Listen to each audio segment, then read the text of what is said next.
Hi guys, I am Karishma. Welcome back to my YouTube channel. कैसे हो आप लोग? आई होप बहुत अच्छे हो। प्रिपरेशन ऑलमोस्ट हो गई होगी, अब बस लास्ट की कुछ चीजें कर रहे होगे। तो उन्हीं चीजों के लिए ये वीडियो है। बहुत से लोगों को लग रहा था पिछली वीडियो में, क्योंकि मैंने बोला था जब स्कोर कार्ड शेयर किया था कि मैं आपको बताऊंगी कि एग्जाम में आपको क्या क्या चीजें पिक करके करनी होती है ताकि आपका स्कोर मैक्सिमाइज हो। तो आप लोगों को लग रहा था शायद मैं वो वीडियो बनाना भूल गई हूँ, but no, here is this video. आप एंड तक देखना, जो भी सीरियस एस्पिरेंट्स है ना और जिनको चाहिए कि हमें मेंस इसी बार निकालना है, क्योंकि बहुत अच्छी वैकेंसीज है, बहुत अच्छा ऑप्शन है आपके पास इसी बार एग्जामिनेशन निकाल के जॉब लेने का। तो जो भी सीरियस एस्पिरेंट्स हैं प्लीज एंड तक देखना है वीडियो। हर एक टॉपिक के बारे में बात करेंगे। मेंस के एग्जामिनेशन में क्या होता है मैं आपको बताती हूँ। मेंस के एग्जामिनेशन में आपको दो चीजें याद रखनी होती है। एक होता है आपका स्ट्रेंथ और एक होता है एग्जाम का वीकनेस। एग्जाम में ऐसे क्वेश्चन जरूर आएंगे जो कि हर कोई बच्चा बना सकता है, लेकिन ऐसा हो सकता है कि वो आपको दिखे ना, वो आपको समझना है और वही चीज आपको पकड़नी है।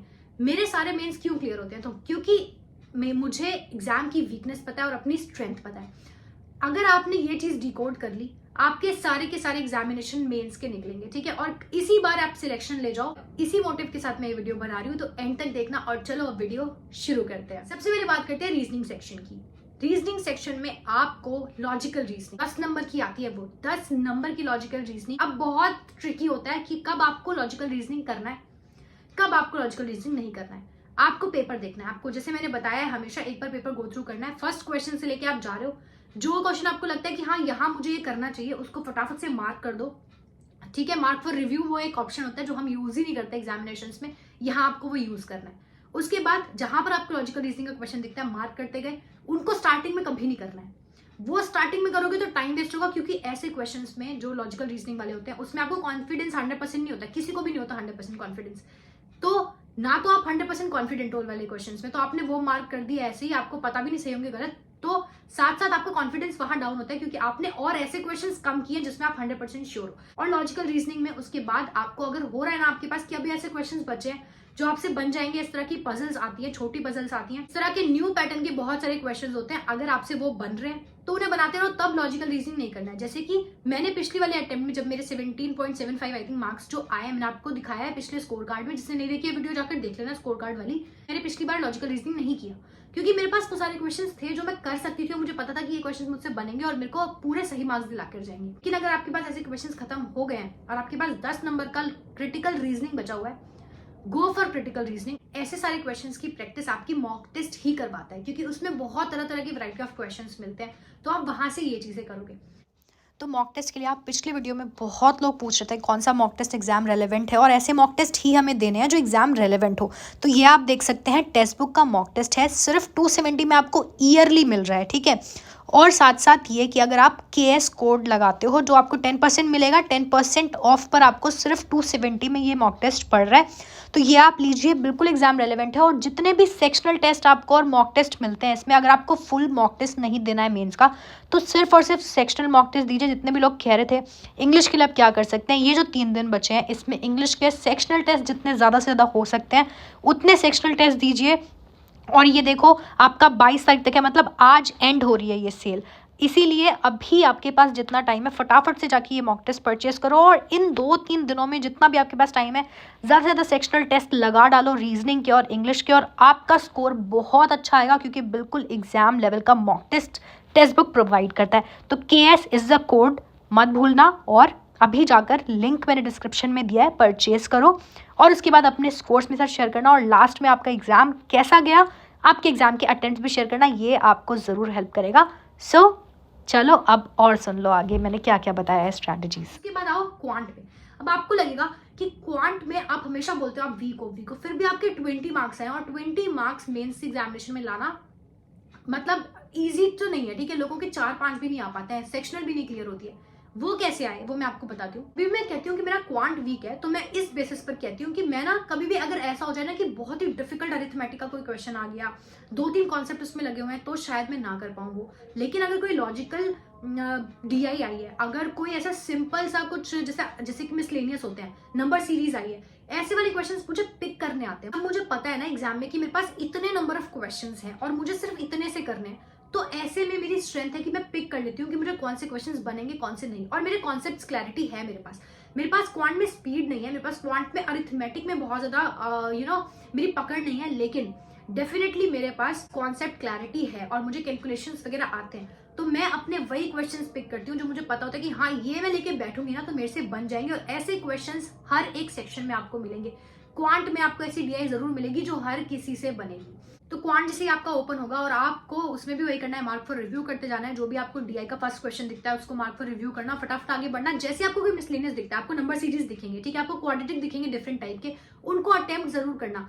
कई बार होता है कि वो 2 नंबर का एक क्वेश्चन होता है, ठीक है, जैसे कि एसबीआई में होता है, सारे क्वेश्चन के जो मार्क्स होते हैं वो सेम होते हैं, लेकिन आईबीपीएस में सारे क्वेश्चन के मार्क्स सेम नहीं। तो 2 क्वेश्चन के नंबर के जो क्वेश्चन होते हैं आप कोशिश करना कि उनको अटेम्प्ट करो, क्योंकि वो इतना टाइम ही आपका लेंगे लेकिन आपको 2 मार्क्स फेच करके देके जाएंगे। एक चीज की बहुत सिंपल ना अरिथमेटिक के क्वेश्चन आते हैं, जैसे डेटा सफिशिएंसी आते हैं। डेटा सफिशिएंसी तो कोशिश करना कि बाद में ही करो या फिर मत ही करना, क्योंकि वो बड़े ट्रिकी हो जाते हैं समटाइम्स। लेकिन क्वांटिटी बेस्ड क्वेश्चन आए या फिर नॉर्मल सिर्फ अरिथमेटिक का एक क्वेश्चन है, एज बेस्ड आ जाता है, पार्टनरशिप वगैरह वाले क्वेश्चन आते हैं, तो वो जरूर ट्राई करना। वो आराम से भी बन जाता है और वो आपको 1 नंबर का होता है, वो 1 नंबर आपको लेकर जाता है। और उसके बाद आपको डीआई करनी है। सबसे पहले लॉजिकल डीआई करनी है, फिर अगर अरिथमेटिक बेस्ड कोई डीआई है वो करनी है, और न्यू पैटर्न की कोई भी डीआई है वो तो छोड़नी नहीं है।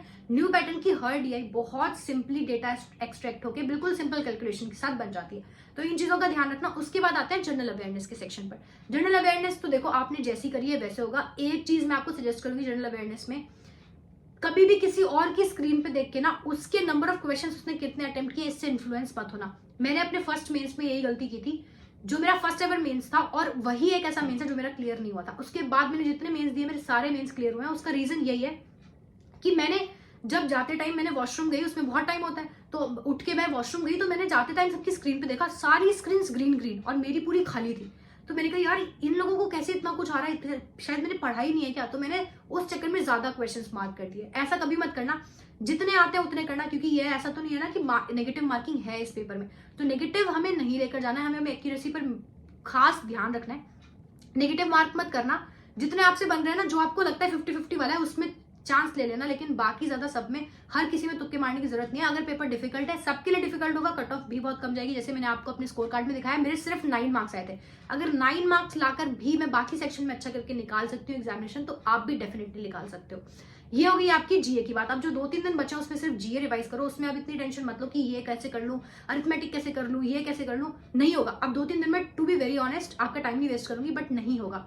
इसीलिए कोशिश करो कि अब आप सिर्फ और सिर्फ ध्यान दो अपने जीए के रिविजन्स पर, ज्यादा से ज्यादा रिविजन्स करो, और बाकी जो सेक्शनल टेस्ट है आप वो सब देते रहो। अब आते हैं अपनी इंग्लिश के ऊपर। इंग्लिश में मेरे मार्क्स थे 31.75। अब 40 में से 30+ मार्क्स लाना इंग्लिश में मेंस के एग्जाम में, it is a nice score. लेकिन मैंने कैसे किया, मैं आपके साथ अपना 2020 का भी स्कोर कार्ड आईबीपीएस का शेयर करूंगी, और फिर मैं आपको दिखाऊंगी कि वो जो मैंने शायद मेरे 20 या समथिंग मार्क्स आए थे, वहां से यहां तक की जर्नी 30+ मार्क्स लाने की जर्नी, वो कैसे मैंने की है। ऐसा तो नहीं है ना कि हमेशा से मेरी इंग्लिश बहुत अच्छी होगी। वो सब चीजें हम ना किसी और वीडियो के लिए बचा के रखेंगे, क्योंकि अभी ना आप कुछ नहीं कर पाओगे इन 2-3 दिनों में।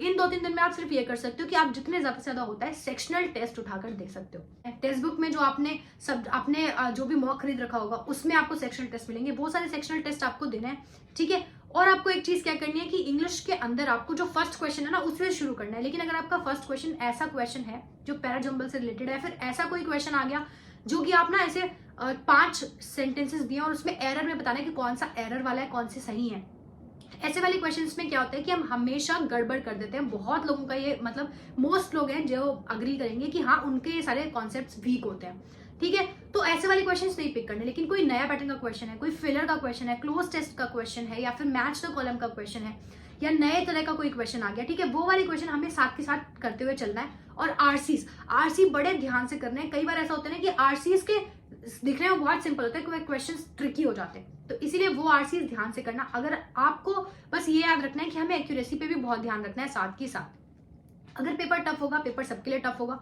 एक्यूरेसी अगर मेंटेन करके चलोगे तो आपका एग्जामिनेशन निकलेगा। और जो चीजें मैं आपको बता रही हूँ, जो चीजें पिक करना बता रही हूँ, मेंस के एग्जामिनेशन में टाइमिंग का तो होता ही नहीं है। मेंस का एग्जामिनेशन पूरा खेल होता है क्वेश्चन सिलेक्शन का। अगर आप ऐसा करोगे ना कि पहले क्वेश्चन से उठा के धड़ाधड़ लगे पड़े हो, नहीं निकलेगा एग्जाम। आपको पेपर गो थ्रू करना है, आपको पिक करना है कि हाँ ये वाला क्वेश्चन अगर मुझसे 5 मिनट में हो जाएगा, अगर मुझसे वाला क्वेश्चन 2 मिनट में हो जाएगा, तो मुझे कौन सा पिक करना है, मुझे 2 मिनट वाला क्वेश्चन पिक करना है, ठीक है, जो मुझे मार्क्स भी फेच करके देकर जाएगा।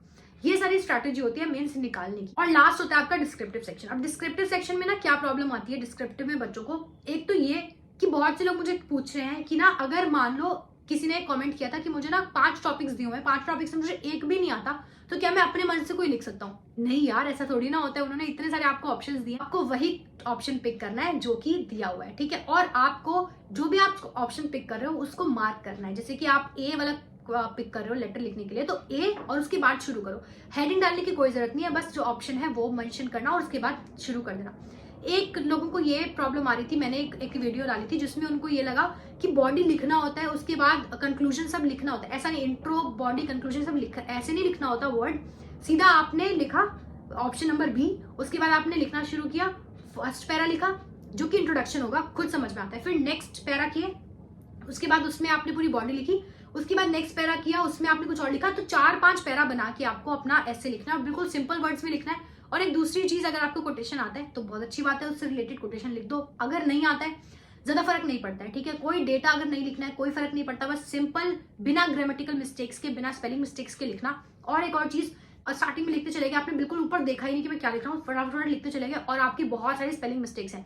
बाद में रेक्टिफिकेशन में बहुत प्रॉब्लम आती है, तो कोशिश करना कि आपकी स्क्रीन पे भी आपका ध्यान हो। जैसे आप कुछ गलत टाइप करते हो, फटाफट से उसको इरेज करना, ऑमिट करना और उसके बाद नया शुरू करना लिखना। अगर आप ये सोचोगे ना कि बाद में मैं आके ठीक कर लूंगा, तो ऐसा होता है कि बैक स्पेस बटन काम नहीं कर रहा होता। ऐसा नहीं है कि वो काम नहीं करता है, लेकिन कुछ ना कुछ स्पेसिंग का वहां पर एरर होता है, ठीक है। और एक और चीज, जैसे आप अपने यहाँ पर वर्ड में जब प्रैक्टिस करोगे ना लेटर की, तो आपको बहुत स्पेसिंग दिख रही होगी। जो सेंडर्स एड्रेस है, उसके बाद डेट है, सब्जेक्ट है, उस सब में आपको बहुत स्पेसिंग मिलेगी, लेकिन वहां सिर्फ आप एक स्पेस दे सकते हो, ज्यादा स्पेस नहीं दे पाते। तो पैनिक मत करना कि आपका तो सही नहीं लग रहा फॉर्मेट बिल्कुल सही है आपका, सही से चेक होगा। और जो आपके कुछ सेकंड्स बचे ना लास्ट में, तब कोशिश करना कि आप वो सेव कर दो, ताकि आपकी टेंशन खत्म रहे कि मेरा पेपर सेव हुआ होगा कि नहीं सेव हुआ होगा। इस पैटर्न में, इस सीक्वेंस के साथ अगर आप अपना पूरा एग्जामिनेशन देते हो, बिल्कुल काम माइंड से देना, ठीक है। बिल्कुल टाइम से पहुंचना, आराम से ये सोचना कि हाँ मेरे से हो जाएगा। इतना डिफिकल्ट बिल्कुल नहीं। जब अगर आपका फर्स्ट मेंस है ना, मैं आपको सच बता रही हूँ, ऑनेस्टली आपको बता रही हूँ, आप बैठोगे आपको लगेगा कि अरे यार कुछ नहीं है, जितना लोगों ने हवा बनाया हुआ था ना मेंस का, ऐसा कुछ नहीं है, सब कुछ बहुत ईजी है। बस attentive mind, calm mind, knowing your strengths and knowing the exams weakness, these are the 4 things that you need in the mains examination। बस बिल्कुल बिना एंजाइटी के आराम से सो के जाना और उसके बाद जाके एग्जाम में मस्त तरीके से पेपर देना, पेपर आराम से निकलेगा। और आके रिव्यूज जरा बताना मुझे, ठीक है, कैसा गया आपका एग्जामिनेशन। अब जो लास्ट के दिन बचे उसमें सिर्फ करंट अफेयर्स करो, जो कि सेक्शनल टेस्ट वगैरह है वो दो, और थोड़ा चिल रहो। अगर आपको वीडियोस पसंद आ रही है तो प्लीज चैनल को सब्सक्राइब करना। Let's help each other to grow, और लोगों को हेल्प करने की कोशिश करते हैं। और सब्सक्राइब तो बिल्कुल फ्री है, ठीक है, तो कोई टेंशन भी नहीं है, सब्सक्राइब करे बिना मत जाना और लाइक कर देना। और मैं आपको मिलूंगी अदर इन्फॉर्मेटिव वीडियोस में। अगर कोई है आपके रिलेटिव्स या फिर आपके फ्रेंड्स तो उनके साथ शेयर जरूर करना। एंड बस अब मेरा मुंह भी दुखने लग गया इतनी जोर से, इतनी देर से मैं बोले जा रही हूँ। चलो ठीक है, बाय बाय, ध्यान रखो।